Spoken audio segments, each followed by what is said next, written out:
Don't worry, nobody will remember your contributions anyway. The words hung in the air of Logan's sleek office as I stared at the severance agreement I just signed.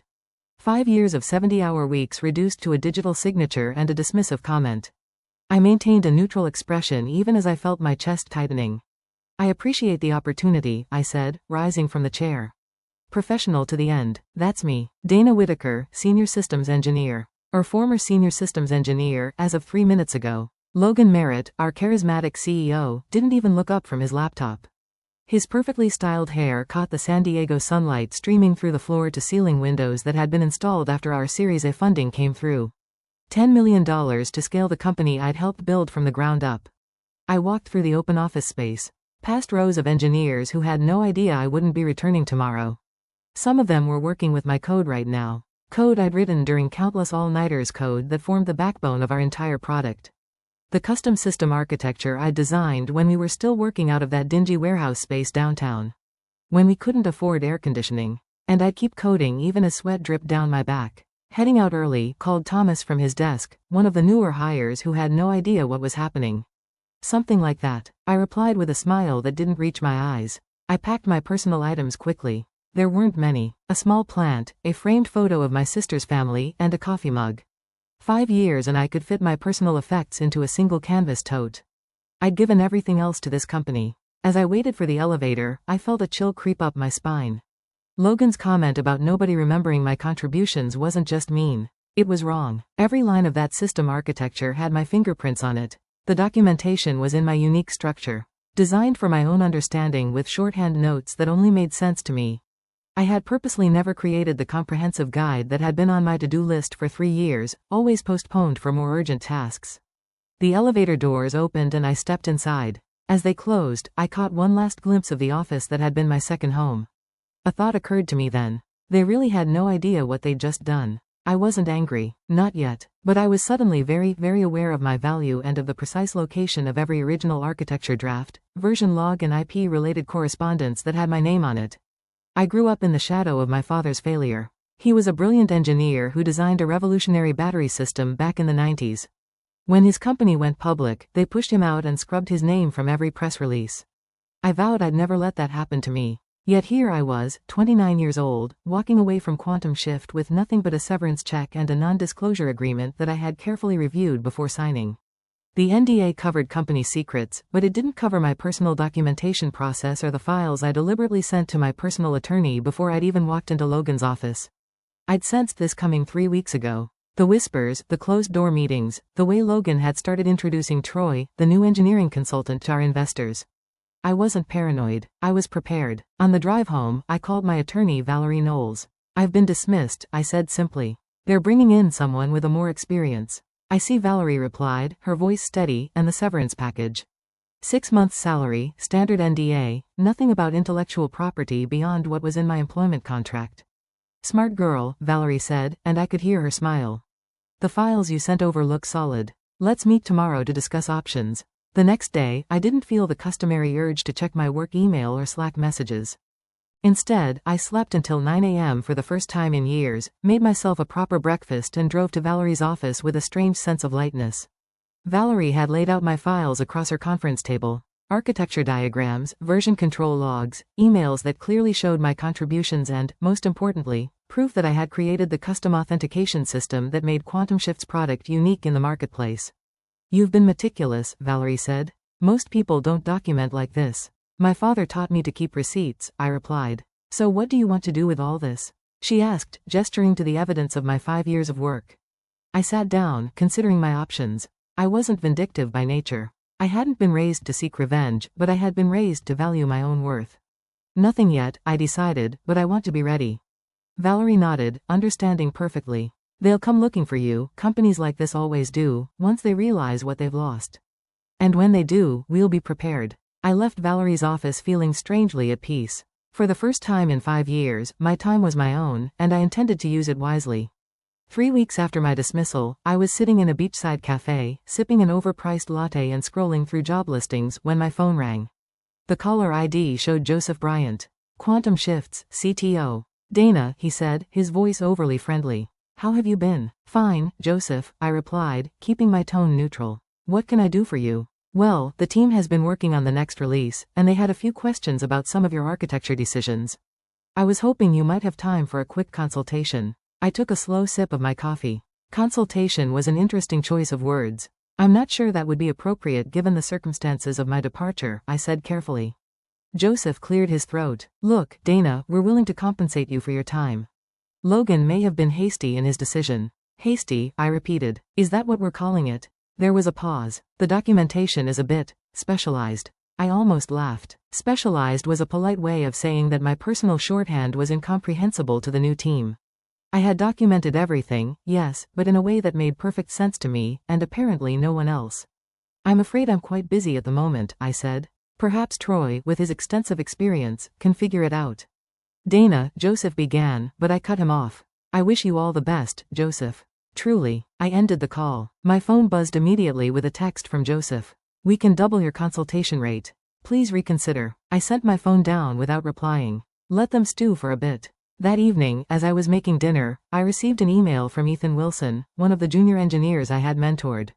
The subject line read, "You won't believe this." Ethan had always been loyal to me, grateful for the guidance I'd provided when no one else had time for him. The email was brief. Dana, everything's falling apart here. Troy can't make sense of your authentication system. 3 clients have reported major issues after the latest deployment. Logan's blaming the engineering team, but everyone knows it's because they can't understand your architecture. Joseph is in full panic mode, just thought you should know. Miss having you here? I sat down at my kitchen counter staring at the email. I hadn't expected things to unravel so quickly. Part of me felt a twinge of concern for my former colleagues. Most of them were good people caught in a bad situation. But another part of me, the part that remembered Logan's smirking dismissal, felt the first flicker of satisfaction. My phone rang again. This time it was Valerie. I just got a call from Quantum Shift's legal department, she said. They want to discuss a consulting arrangement. Already? I was surprised at how quickly things had escalated. Apparently they're having some technical difficulties, Valerie said, her tone deliberately understated. What do you recommend? I asked. I recommend we let them sweat a bit longer, she replied. The more desperate they get, the better position you'll be in. As I hung up, I felt a shift inside me. The realization that I now held the power in this situation. It wasn't about revenge, it was about recognition of my value. And it seemed that recognition was finally coming. By the 4th week after my dismissal, the calls became more frequent. Joseph, Troy, even Ethan with unofficial pleas for help. I maintained my distance, giving vague responses when I bothered to answer at all. While they scrambled, I was busy. I'd set up meetings with 3 competing firms, not looking for employment but exploring the market landscape. I needed to understand my position of strength. On a bright Tuesday morning, exactly 1 month after I'd cleaned out my desk, Logan himself called. Dana, he said, his voice straining to maintain its usual confidence. I think we got off on the wrong foot. The board and I have been discussing your departure and we feel there might have been a misunderstanding.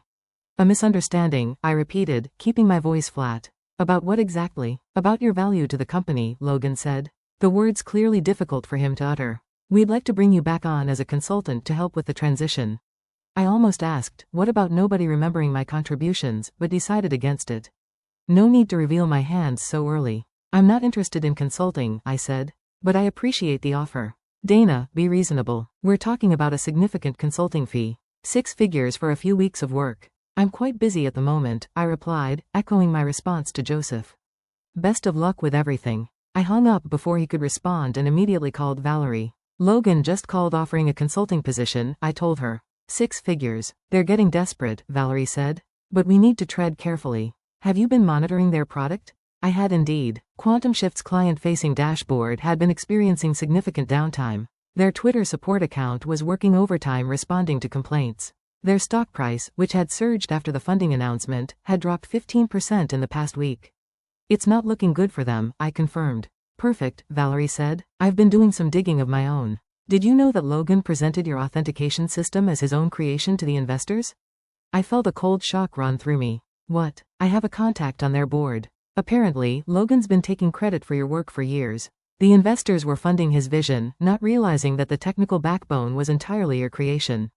The revelation shouldn't have surprised me, but it did. It was one thing to dismiss me. It was another to steal credit for my work. This crossed a line I hadn't anticipated. What's our next move? I asked, my voice hardening. We wait 1 more week, Valerie advised. Let the situation deteriorate further. Then we send a formal notification of retained intellectual property rights. Can we do that? I signed their employment contract. The contract covers work done within the scope of your employment, but your custom authentication system, the one that makes their product unique? You developed the initial prototype on your own time before you joined Quantum Shift. You have the dated GitHub repository to prove it. You brought it with you, refined it for their purposes, but the core IP could be argued to remain yours. I remembered those early days clearly, coding in my apartment on weekends, developing the authentication system as a personal project before Logan ever approached me about joining Quantum Shift. I had mentioned this to Logan when I was hired, but he had dismissed it as unimportant. Now it seemed that dismissal might cost him dearly. So we have leverage, I said slowly, understanding dawning. More than leverage, Valerie replied. We have a legal claim that could freeze their entire operation if we push it. I leaned back in my chair processing this information. I had walked away from Quantum Shift feeling powerless. Now the tables had turned so completely that I almost felt sorry for them. Almost. 5 weeks after my departure, the situation at Quantum Shift reached a breaking point. Their stock had fallen another 20%, and rumors of client departures were circulating in industry forums. My phone had stopped ringing. A silence more ominous than the desperate calls had been. I was at home watching a documentary when my doorbell rang. When I opened the door, I was shocked to find Olivia Harris, the lead investor from Threshold Ventures, standing on my porch. Ms. Whitaker, she said, her expression serious. I apologize for the unexpected visit, but this couldn't wait. May I come in? I hesitated, then stepped aside to let her enter. Olivia had always been cordial during investor presentations, but we'd never spoken one-on-one. I'll be direct, she said, settling onto my couch. Quantum Shift is in trouble, and I believe you know why. I've heard there are some technical challenges, I replied carefully. Olivia fixed me with a penetrating stare. The authentication system is failing, and nobody can fix it. Logan assured us they had redundancies in place for key personnel departures, but that was clearly untrue. I remained silent, waiting for her to continue. What's more concerning, she went on, is that we've discovered discrepancies in what we were told about the company's technical leadership. Logan presented himself as the architectural visionary, with you as merely an implementer of his ideas. I couldn't help the bitter laugh that escaped me. Is that what he told you? It is, but our technical advisors have reviewed the situation, and it's become apparent that you were the true architect of the system. Logan misrepresented your role to secure funding. I took a deep breath. I'm not surprised, but I am disappointed. As am I, Olivia said. Threshold invested $10 million based partly on false premises. That's why I'm here, Ms. Whitaker. The board has called an emergency meeting for tomorrow. Logan doesn't know I'm meeting with you, but I believe your presence at this meeting is essential. This was unexpected. I had anticipated legal negotiations, not a board invitation. What exactly are you proposing? I asked. I'm proposing that you tell the truth. Help us understand what we're dealing with and what options we have. In return, I promise that your contributions will be properly acknowledged and valued. I thought about this for a moment. I appreciate the offer, Ms. Harris, but my attorney has advised me not to engage directly with Quantum Shift without proper legal protections. Olivia nodded, seemingly unsurprised. I understand. What if we include your attorney in the meeting? This isn't about cutting deals in back rooms. It's about transparency. The investors need to know what's really happening. I considered her proposal. Attending the board meeting could be risky, but it also presented an opportunity to directly address the people with the power to make real changes. I'll need to consult with my attorney, I said finally. Of course, Olivia stood to leave. The meeting is at 10 a.m. tomorrow. I hope to see you there. After she left, I immediately called Valerie and explained the situation. This is an interesting development, Valerie said. Earlier than I expected, but potentially advantageous. If you attend, you'll be speaking from a position of strength, not desperation. What about our original plan, the formal notification? We can still proceed with that. In fact, I'd recommend sending it tonight before the meeting. That way they'll be aware of your legal position when you walk into the room. I agreed, and Valerie promised to send the notification immediately. That night I barely slept. Tomorrow would be a confrontation I hadn't sought but now welcomed. I wasn't going in seeking revenge, but I was determined to set the record straight.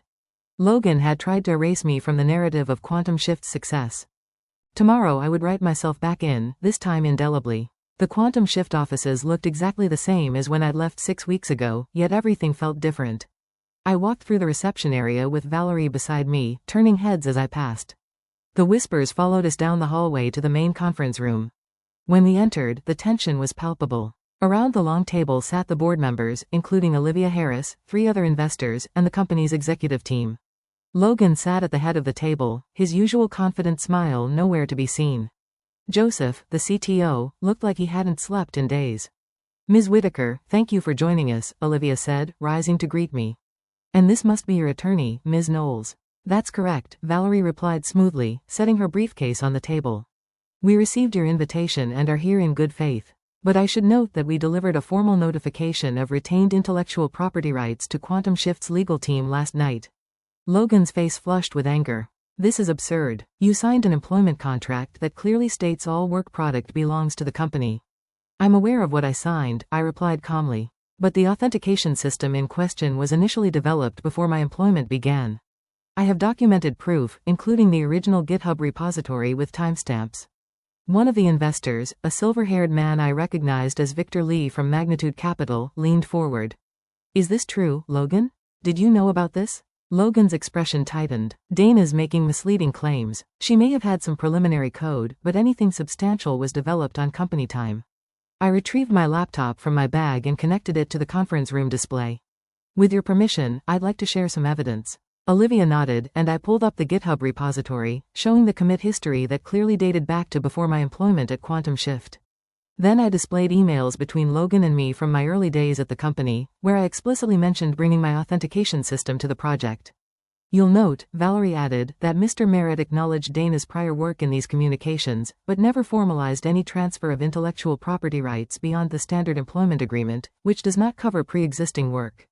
The room fell silent as the board members exchanged glances. Logan shifted uncomfortably in his seat. There's more, I continued, pulling up slides from investor presentations. These are materials presented to you during the Series A round. You'll notice that the authentication system is highlighted as a key competitive advantage, but my name is conspicuously absent from any of the credits. Victor Lee removed his glasses, rubbing his temples. Logan, you represented yourself as the technical visionary behind these systems. I supervised their development, Logan insisted. Supervision is not creation, I countered, and your supervision consisted mainly of setting unrealistic deadlines while taking credit for the results. Joseph, who had been silent until now, cleared his throat. I can confirm that Dana was the principal architect of the authentication system. Without her, we can't maintain it properly, as the past 6 weeks have demonstrated. Logan glared at Joseph, but the damage was done. The investors were now looking at Logan with open suspicion. What exactly are you seeking here, Ms. Whitaker? Asked another board member. Valerie stepped in. My client is not looking to destroy Quantum Shift. She believes in the product she helped build. However, she requires proper recognition of her contributions, appropriate compensation for her intellectual property, and guarantees against future misrepresentation of her work. And if these terms aren't met, Logan challenged, then the notification stands, Valerie replied coolly. Quantum Shift will be legally prevented from using the authentication system, effectively rendering your product non-functional. The reality of the situation seemed to dawn on everyone simultaneously. Quantum Shift's $10 million valuation, their entire business model, hung in the balance. And I, the engineer they had so easily dismissed, now held the key to their survival. The emergency board meeting continued for another 3 hours. As discussions intensified, Logan's position weakened with each revelation. The board members, initially skeptical of my claims, grew increasingly convinced as more evidence emerged. Victor Lee called for a brief recess, during which the board members convened privately. When they returned, Olivia Harris addressed the room with a newfound authority. After careful consideration, the board has made several decisions, she announced. First, we're initiating an immediate leadership change. Logan, we appreciate your vision and founding Quantum Shift, but it's clear that there have been serious misrepresentations under your leadership. Logan's face went pale. You can't be serious, I built this company from nothing. With Dana's technology, Victor Lee added pointedly, a fact you deliberately concealed from us. Second, Olivia continued, we're offering Dana a new position as Chief Technology Officer, with appropriate equity compensation and full recognition for her past contributions. My heart raced. This was more than I had expected. Additionally, she said, we're proposing a licensing agreement for the authentication system with royalties on all future revenue derived from its use. Valerie and I exchanged glances. This addressed nearly everything we had hoped for. And finally, Olivia concluded, we're requiring a public correction regarding the development of Quantum Shift's core technology, acknowledging Dana's role as the principal architect. Logan stood up abruptly. This is a mistake. You're handing the company over to someone who's holding it hostage. No, Logan, I said quietly. I'm not holding the company hostage. I'm simply ensuring that the truth is recognized. Victor Lee nodded. The board's decision is final, Logan. You can accept a reduced role as a strategic advisor, or you can leave entirely. The choice is yours. Logan looked around the table, searching for allies, but finding none. Without another word, he stormed out of the room, the door slamming behind him. In the silence that followed, I realized that the vindication I felt wasn't about revenge. It was about justice. 3 months later, I stood on a small stage at Quantum Shift's headquarters, addressing our team and a handful of tech journalists. The company had undergone a remarkable transformation. Today marks an important milestone, I began. With the release of our new platform update, we're not just improving functionality. We're rebuilding on a foundation of transparency and collaborative innovation. The authentication system that had once been my solitary creation was now maintained by a team of talented engineers, all of whom received proper credit for their contributions. The documentation was comprehensive and accessible, ensuring that the company would never again be dependent on a single person's knowledge. After the announcement, Olivia approached me, smiling warmly. The investors are impressed with the turnaround. User complaints are down 87% and we're seeing former clients return. It's a team effort, I replied, genuinely proud of what we had accomplished. True, but your leadership has been the catalyst. By the way, have you heard about Logan? I shook my head. Logan had chosen to leave the company entirely, rejecting the board's offer of an advisory role. He's trying to launch another startup, Olivia said, but he's finding it difficult to secure funding. Word travels fast in this industry. I felt a momentary pang of sympathy. I hope he learns from this experience. As do I, Olivia agreed, though some lessons come at a higher cost than others. Later that day, I received an unexpected email from Logan. It was brief. Dana, I owe you an apology. I should have valued your contributions instead of trying to diminish them. The company is better off in your hands. Logan. I sat at my desk contemplating how to respond. In the end, I kept it simple. Logan, thank you for the apology. I wish you success in your future endeavors. Sometimes the most valuable lessons are the most painful ones. Dana. It wasn't about forgiveness or forgetting. It was about acknowledging the truth, something I had fought for and finally achieved.